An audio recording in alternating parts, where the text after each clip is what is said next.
တရုတ်ကတော့သမ္မတဦးဝင်းမြင့်ပြန်လွတ်လာတဲ့ပုံမှာအခွင့်ကောင်းယူပြီးပြုတရုတ်နိုင်ငံရဲ့မီဒီယာတွေမှာသမ္မတဦးဝင်းမြင့်ပြန်လွတ်ပေးလိုက်တယ်ဆိုတော့ကြက်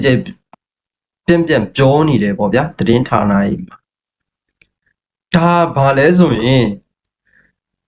အတူအယောင်ရွေးကောက်ပွဲလုပ်ပြီးတော့ဇွတ်သမ္မတလုပ်နေတဲ့မင်းအောင်လှိုင်ကိုတရားဝင်စေချင်တာကျွန်တော်တို့ပြီးခဲ့ရက်ပိုင်းရပဲဗျာကမ္ဘာကုလသမဂ္ဂမှာနိုင်ငံတကာရဲ့ခေါင်းဆောင်တွေအမည်ရေးတဲ့နေရာမှာအတူရောင်ရွေးကောက်ပွဲလုပ်ပြီးတော့ဇွတ်သမ္မတဖြစ်နေတဲ့မင်းအောင်လှိုင်ရဲ့နာမည်မပါဘဲနဲ့အများပြည်သူတင်မြှောက်ထားတဲ့သမ္မတကြီးဦးဝင်းမြင့်ရဲ့နာမည်ဖြစ်နေတယ်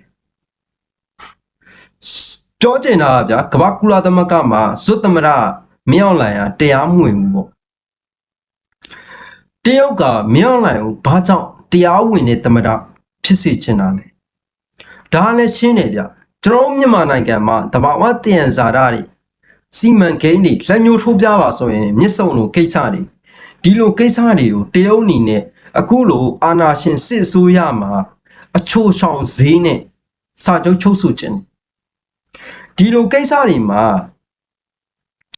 စာချုပ်ချုပ်ဆိုတဲ့အခါမှာလဲကျွန်တော်တို့တော်လန်ရေးအောင်တဲ့အခါမင်းအောင်လှိုင်လုတ်ခဲ့သမျှအားလုံးတော်လန်ပြည်သူတွေအနေနဲ့အားလုံးဖျက်ဆီးမှာဖြစ်တယ်ဖျက်ဆီးထိုက်တယ်ဘာကြောင့်လဲဆိုရင်မြစ်ဆုံစီမံကိန်းဆိုရင်ဗျာကျွန်တော်တို့တရုတ်အာမခံတယ်ဆိုရင်အနှစ်100လားအနှစ်900လားအနှစ်1000လားပြီးရင်ကျွန်တော်တို့ပြည်သူတွေပဲဒီစိုးချိုးကိုခံစားရမှာဖြစ်တယ်အဲ့တော့ဒီကိစ္စကကျွန်တော်တို့ပြည်သူတွေအနေနဲ့ဖြက်စီးလို့ရခိုက်မှာဖြက်စီးရမှာဖြစ်တယ်ဒီလိုကိစ္စမျိုးတွေကိုတရုတ်ကလည်းကြောက်တယ်အဲ့တော့တရုတ်ကကြောက်တယ်ဆိုတော့မင်းအောင်လှိုင်ကိုတရားဝင်တဲ့သမ္မတဖြစ်စေခြင်းတယ်ဒါမှလည်းနှစ်နိုင်ငံသဘောတူစာချုပ်တွေချုပ်ဆိုတဲ့အခါမှာမင်းအောင်လှိုင်တရားဝင်နေမှာဒါစာချုပ်စာတမ်းချုပ်ဆိုလို့ရမှာလေဒါမှလည်း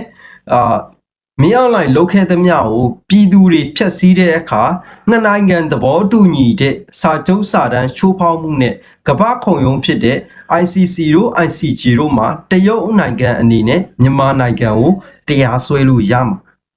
အခုချိန်မှာမင်းအောင်လှိုင်ကတရားမဝင်တဲ့သမ္မတတရားမဝင်တဲ့အစိုးရဆိုရင်နောက်တစ်ချိန်ကျွန်တော်တို့ပြည်သူလူထုကမင်းအောင်လှိုင်လုတ်ခဲ့သမျှကိစ္စတွေစီမံကိန်းတွေကိုဖျက်ဆီးတယ်ဆိုရင်တရုတ်နိုင်ငံအနေနဲ့အခုချိန်တရားမဝင်တဲ့သမ္မတမင်းအောင်လှိုင်နဲ့စာချုပ်ချုပ်ဆိုတဲ့အခါမှာတရုတ်နိုင်ငံအနေနဲ့စာချုပ်ချိုးဖောက်မှုနဲ့ကမ္ဘာခုံရုံးမှာမြန်မာနိုင်ငံကိုတရားစွဲရင်လေတရုတ်နိုင်ငံချုပ်ဆိုခဲ့တဲ့စာချုပ်သည်တရားမဝင်တဲ့အာဏာသိမ်းမင်းအောင်လှိုင်နဲ့ချုပ်ဆိုခဲ့တာဖြစ်တဲ့အတွက်တရုတ်တရားစွဲလေတရားရေးရင်ဆိုင်တဲ့အခါတရုတ်ကရှုံးမှာမြန်မာကနိုင်မှာဒါကြောင့်တရုတ်ဒီအရေးကိုမြင်တဲ့အတွက်အခုချိန်မှာသူစာချုပ်ချုံးမဲ့မင်းအောင်လှိုင်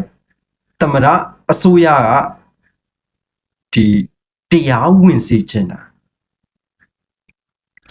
အဲ့တော့တရုတ်မင်းအောင်လှိုင်ကိုဘာကြောင့်တရားဝင်အစိုးရတရားဝင်သမ္မတဖြစ်စေချင်တာလဲဆိုရင်ကျွန်တော်တို့အားလုံးသဘောပေါက်လောက်ပြီးထင်ပါတယ်